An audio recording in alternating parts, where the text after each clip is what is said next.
Olá pessoal, então vamos começar agora o nosso segundo vídeo com os exercícios da nossa lista para preparação para a nossa AP3, para a nossa prova final, certo? E agora, como eu prometido, a gente vai ver reações de oxidação, pilhas e eletrólise. Vamos lá? Questão 21 da nossa lista. Considere os seguintes dados sobre potenciais padrão de eletrodo. Se uma lâmina de cobre puro for mergulhada em uma solução ácida de cloreto de ferro a 1 mol por litro, nas condições padrão, haverá no primeiro momento, então a gente vai ver aqui qual é o que vai acontecer. Cloreto de ferro 3, tá? Então, pra gente saber que a gente tem ferro 3, ok? Então, olha só, eu vou pegar aqui o que a gente tem, o íon, o potencial do cobre, certo? E o potencial do ferro 3, que vai passar para ferro 2+, ok? Então, peguei esses dois valores aqui, a gente tem que lembrar que os dois aqui estão se reduzindo. A gente sabe que para a reação ocorrer, a gente sempre precisa de que alguém esteja se reduzindo e alguém esteja se oxidando. Então, eu vou inverter uma dessas duas. Quem que eu vou inverter? Eu vou inverter sempre quem tem o menor potencial de redução, já que a gente está falando aqui de uma reação que vai acontecer espontaneamente, certo? Então, a gente vai inverter quem tem o menor potencial de redução para ver o que vai acontecer. Então, eu vou inverter a reação do cobre, que tem o menor potencial de redução, então ele não vai se reduzir. Quem vai ter a preferência de reduzir sempre é quem tem maior potencial. Então, inverti o cobre, ok? O que mais que eu vou fazer agora? Eu vou fazer tudo pra gente, antes da gente ler as nossas alternativas, eu vou determinar a equação global e a DDP da pilha, tá? Então vamos lá. Agora a gente tem que igualar os elétrons, certo? Pra gente igualar os elétrons, ó, aqui eu tenho 2 elétrons, aqui eu tenho 1. Então vou multiplicar tudo isso aqui por 2, toda essa equação aqui por 2, ok? Multipliquei por 2, certo? Agora eu posso cortar os elétrons e ver o que sobrou. Do lado de lá, sobrou cobre e ferro 3+, certo? Cobre 0. E do lado de cada reação, ó, o cobre 2+, e o ferro 2+, certo? Então, essa é a nossa equação global. E a gente somando aqui esses dois valores, a gente acha o DDP da pilha. Então, vamos observar o que aconteceu. O ferro 2+, ele se reduziu para ferro... Desculpa, o ferro 3+, se reduziu para o ferro 2+. Então, ele continua em solução. E o cobre 0 passou para cobre 2+, ou seja, ele está, a lâmina está se corroendo, se dissolvendo, certo? Então, vamos ver aqui quais são as opções. Dissolução da lâmina de cobre, a gente viu que realmente ocorre, certo? O cobre 0, o cobre metálico, está se dissolvendo, se transformando em íons, certo? Formação do cloro gasoso não ocorre. Liberação de hidrogênio não ocorre. Depósito de ferro metálico também não ocorre, porque a gente viu que o ferro 3+ vira ferro 2+, não ferro 0. E formações de íon cloreto também não ocorre.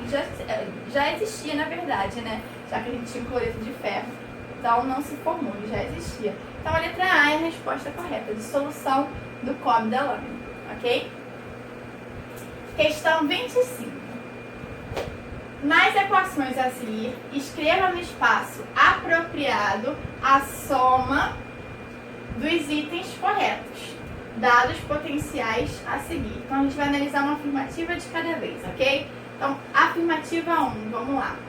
Uma pilha formada por um eletrodo de ferro em contato com uma solução de ferro 2+, e um eletrodo de prata em contato com uma solução de íons Ag+, ligados por uma ponte salina, apresentam um potencial de 1,24.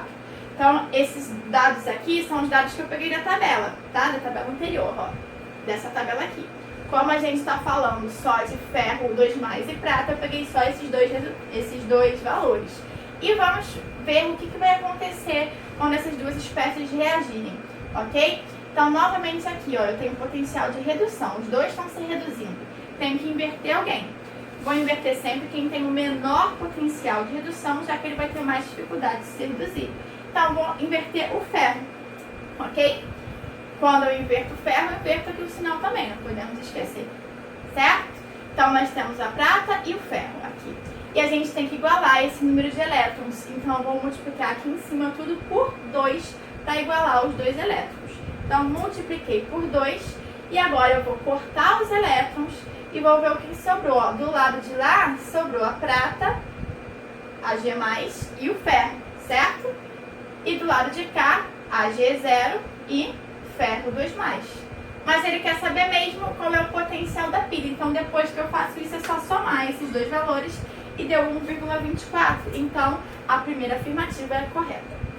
A segunda afirmativa está falando na mesma pilha da alternativa anterior. Então, a gente vai usar esses valores aí para resolver, tá? Na mesma pilha da alternativa anterior, ocorrerá a oxidação da prata com formação de Ag+. O que a gente está vendo que está acontecendo? Que a Ag+ está passando para Ag0. Então, o número de oxidação está falando de 1 para 0. Está se reduzindo e não se oxidando. Então, essa afirmativa é falsa, certo? Vamos para a quarta afirmativa que também fala aqui, ó. A reação Ag0 mais ferro 2+, dando Ag+ mais ferro é espontânea. Se vocês repararem, essa reação é o inverso dessa aqui, ok? Essa aqui eu tenho potencial positivo, ou seja, DDP é positiva. Eu estou dizendo que essa reação, então, é espontânea, certo? Se essa reação, nesse sentido, é espontânea, no sentido inverso, que é o que ele está mostrando aqui, ela não vai ser espontânea, ok? Então, essa afirmativa também está falsa. Vamos lá para a alternativa número 8. Uma lâmina de alumínio mergulhada em uma solução de 1 mol de sulfato de cobre apresenta a formação do depósito de cobre metálico.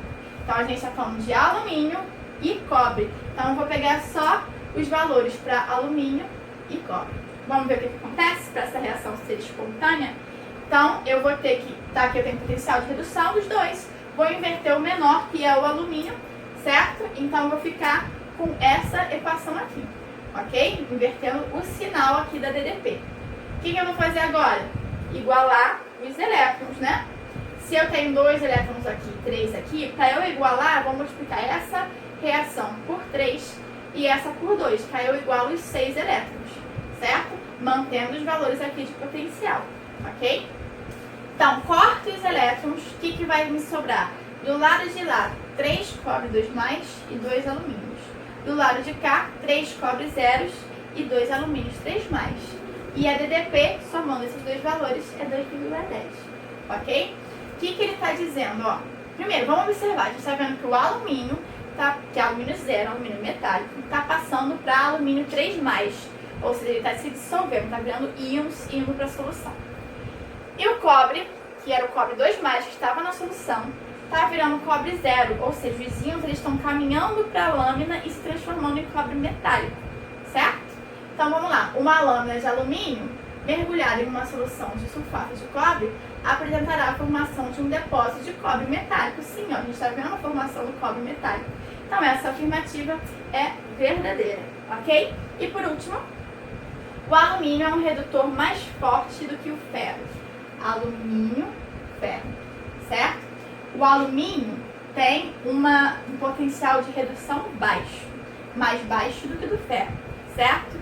Se ele tem um potencial de redução baixo, quer dizer que ele preferencialmente ele vai se oxidar, certo? Quem tem um potencial mais baixo sempre se oxida. E quando ele se oxida, ele faz o outro se reduzir.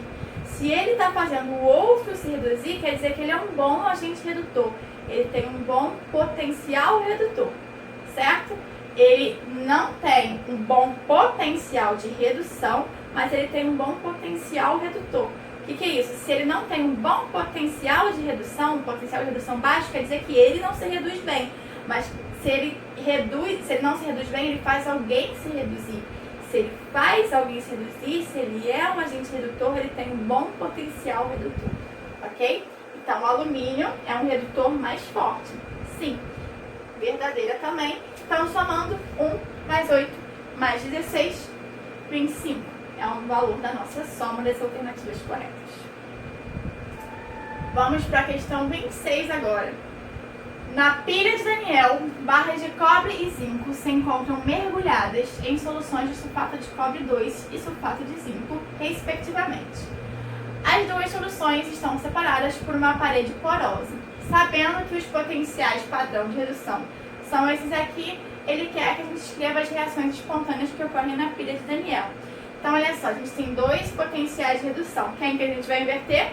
Quem tem o menor potencial de redução, certo? Então, aqui, ó, repetir o cobre e invertir a reação do zinco, invertendo aqui o sinal, certo? Essas são as minhas duas semi-reações. Aqui está acontecendo que o cobre está passando de 2 para 0, ele está se reduzindo, certo? Então, essa é a semi-reação do cátodo. E aqui está de 0 para 2, está se oxidando, reação do anodo. Lembra que o cátodo sempre se reduz e o anodo sempre se oxida pela regrinha do Caro, certo? E aqui a gente tem a nossa equação global. Os elétrons já estão balanceados, a gente já pode cortar. Do lado de lá vai sobrar o quê? Cobre 2 mais e 5. E do lado de cá, cobre 0 e zinco 2 mais. Então essas são as nossas reações. Resolvemos a letra A. Resolvemos a letra B, ele pede diferença de potencial. Depois que a gente inverteu a potencial correta, é só a gente somar. E a gente tem aqui a diferença de potencial. Beleza? Questão 27.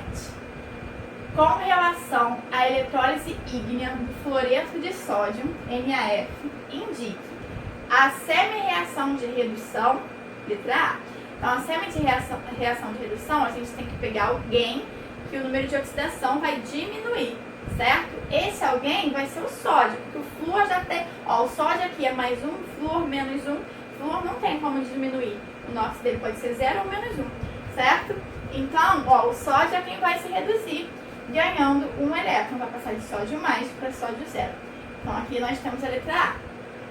A letra B, a gente quer a reação de oxidação. Quem é que vai aumentar o seu número de oxidação?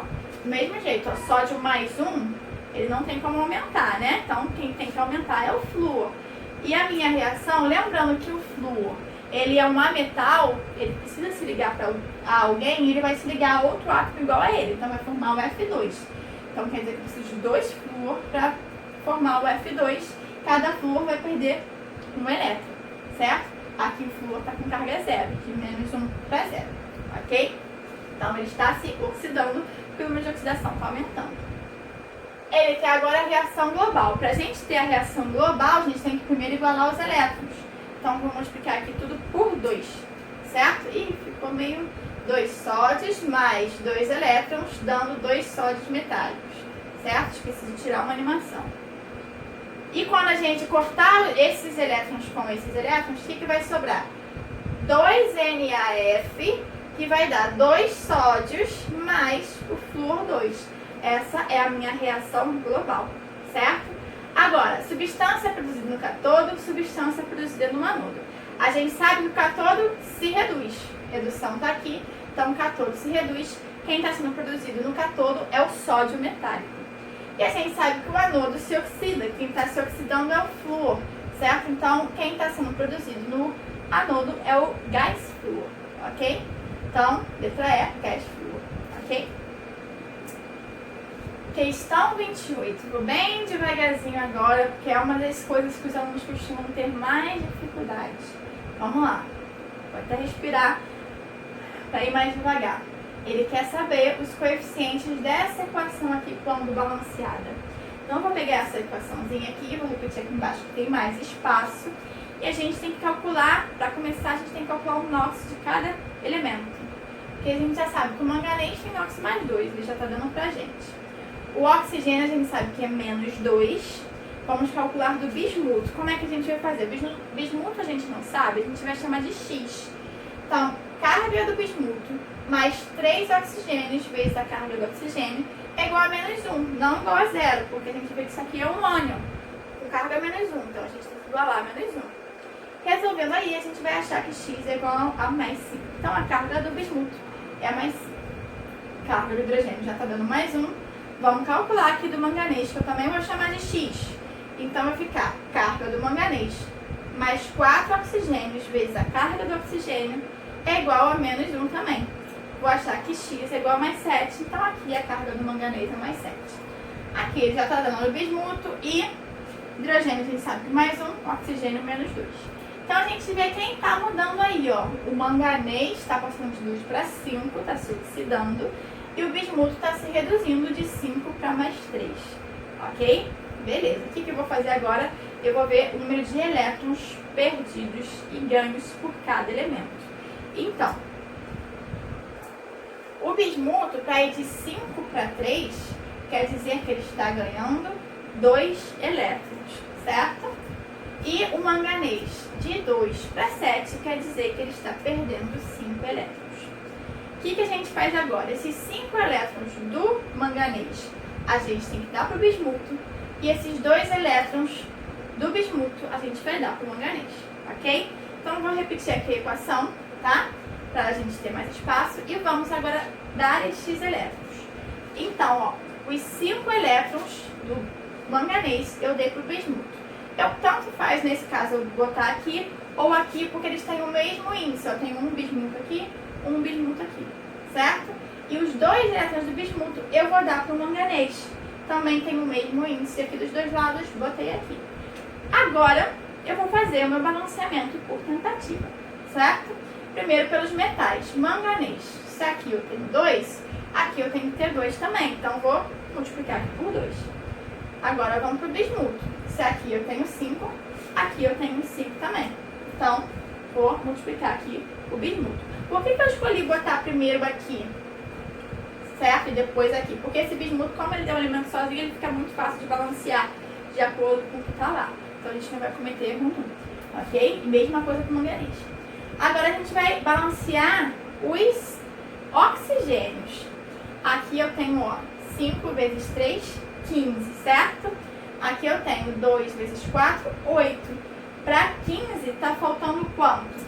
7, certo? Então, eu vou botar o 7 aqui na frente, ok? E, finalmente, eu vou deixar o hidrogênio pro final, já que ele tá sozinho, ele é fácil de balancear. Então, eu tenho a 7 vezes 2, 14. Então, aqui eu tenho que ter 14 hidrogênios também, certo? Terminei de balancear. O que ele está pedindo? Os coeficientes. Então, ó, 2, 5, 14, 2, 5, 7. 2, 5, 14, 2, 5, 7. Letra E é a resposta correta. Ok? Questão 31, mais uma de balanceamento. Esse balanceamento é um pouquinho só mais chato, que parece dar os números maiores, a gente às vezes estranha, certo? Mas ele quer aqui a soma dos coeficientes estequiométricos dos reagentes dessa equação química balanceada. Eu nem vou ler esse pedaço aqui, porque direto a gente já pode olhar aqui, né? Que é como a gente costuma fazer no Enem. Primeiro a gente tem que ver aqui, para a gente ganhar tempo, já que a linha é tão grande, ver a nossa pergunta para ver se a gente vai precisar ler o nosso texto todo, ok? Então vamos balancear essa equação aqui. Vamos primeiro olhar aqui para a parte de cima, né? Então vamos lá, a primeira coisa que vocês têm que fazer é calcular o NOx de cada substância. Quando vocês fizerem isso, vocês vão ver quem está se modificando, que é o cromo, que está passando de 6 para 3, e o carbono, que está passando de 0 para mais 4. Agora a gente vai olhar o número de elétrons. De 6 para 3, eu tenho 3 elétrons, certo? Só que uma coisa que vocês têm que prestar atenção é que aqui eu tenho 2 cromos e 2 cromos. Cada cromo está perdendo 3 elétrons, quer dizer, está ganhando 3 elétrons. Se 2 cromos estão ganhando 3 elétrons, então o total de elétrons para o cromo são 6 elétrons, certo? E aqui de 0 para 4 são 4 elétrons. Aqui fica mais tranquilo, certo? Porque eu tenho só um carbono aqui no final, ok? Agora, vamos dar os 4 elétrons do carbono para o cromo e os 6 elétrons do cromo para o carbono, certo? Então, 6 elétrons do cromo eu vou dar para o carbono. Onde que eu vou colocar? Aqui na frente ou aqui na frente? Olha só, aqui eu já tenho 6 carbonos. Se eu colocar esses 6 aqui na frente, eu já estou balanceando os carbonos, certo? Então, eu vou botar os 6 aqui, ok? Agora, eu vou dar os 4 elétrons do carbono para o cromo. Eu posso colocar aqui ou aqui. O coeficiente é o mesmo. A gente costuma colocar do lado onde tem maior número de espécies, que é o lado de cá. Então, eu vou botar aqui, ó, o número 4, certo? Agora eu vou fazer o balanceamento normal. O carbono já está balanceado, né? 6 e 6. Vamos pro cromo, ó. Aqui eu tenho 8 cromos. 4 vezes 2, 8. Aqui eu tenho 2, então vou multiplicar aqui por 4 também. Certo? 8 cromos. Vamos agora pro potássio, ó. 4 vezes 2, 8.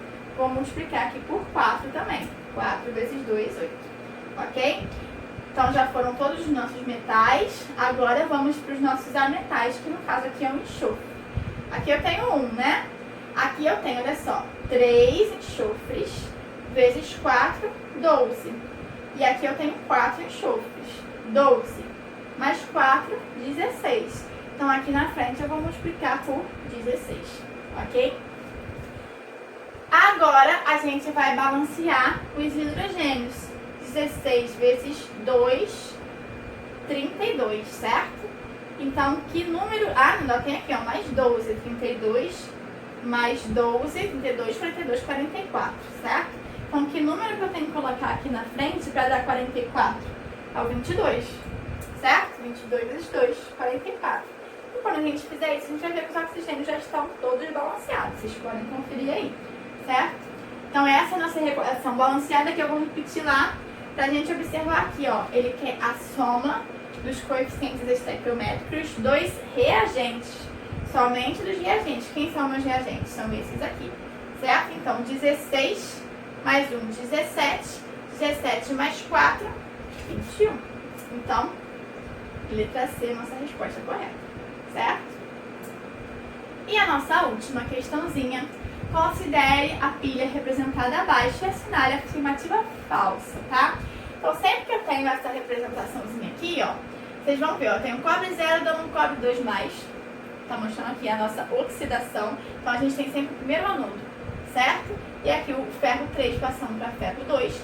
A gente tem a redução, tá mostrando aqui o cátodo, certo? Esses dois tracinhos aqui representam a nossa ponte salina, ok? Então, vamos lá. A reação de redução que ocorre na pilha é cobre 2 dando cobre 0. E a gente vê que, na verdade, cobre 0 está dando cobre 2, certo? Então, essa já é a nossa afirmativa falsa. Vamos analisar as outras. O eletrodo de cobre é o anodo. Você está vendo que o cobre está se oxidando e quem se oxida é sempre o anodo. Então, verdadeira. A semi-reação que ocorre no cátodo é o ferro.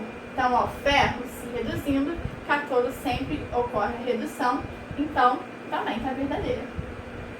A reação total da pilha é ferro 3+, mais o cobre 2+, são os reagentes, ó.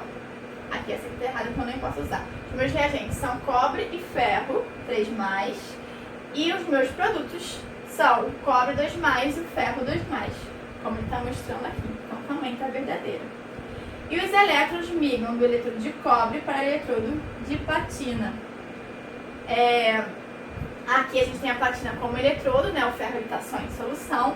Então vamos lá. Se aqui é o meu anodo e isso aqui tudo é o meu cátodo, então eu tenho sempre o fluxo de elétrons saindo do anodo para o cátodo, certo? Então anodo para o cátodo. Então do cobre para o ferro e para a platina, né? Como ele está dizendo aqui. Então essa também é verdadeira. Afirmativa falsa, então, letra A. Esse foi o nosso último exercício do nosso segundo vídeo. E na semana que vem temos mais exercícios. Até lá!